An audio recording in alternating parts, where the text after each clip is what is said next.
at ayun na nga guys, magandang umaga sa inyo lahat guys. Eto, nandito na naman tayo kana Sir Joel sa Capistrano Subdivision, Lucena City para sa last stud session ng kanyang Pomeranian dogs na si Gordon.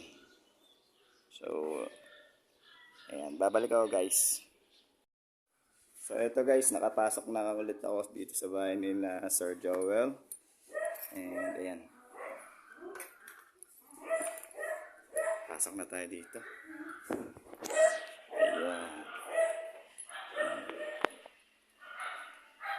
So, dito tayo.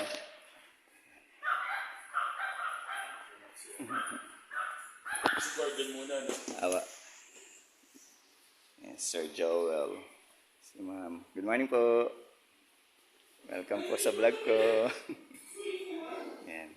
Tingnan natin yung mga Pomeranian ni Sir.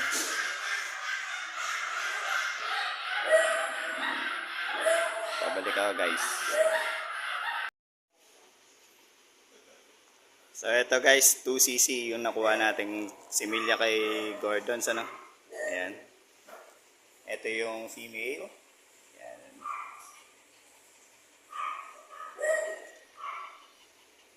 Ito siya. So babalik ako guys.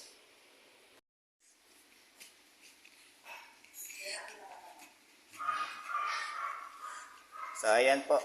Ito po si Gordon, ang ating proven stud na Pomeranian dogs. At ito po si Unica, ang ating female dogs na in-stud ni Gordon. So, sa mga gusto po mag-avail ng stud service ni Gordon, PM nyo lang ako, Ouch Reyes, para sa iba pang details ng stud service ni Gordon. Yan. Napakaganda Pomeranian. Ayan. Ito si Unica. Ganda rin, oh. So, abang-abang tayo sa mga magiging puppies nila, ano, guys. Okay, that's it for now, guys. Kung nagustuhan nyo vlog na ito, please like, comment, and subscribe my YouTube channel. Follow my Instagram, TikTok, and Facebook Reels para updated kayo sa mga happenings na kayo, mga vlog na walang edit. Bye for now, guys. See you when I see you. Bye-bye.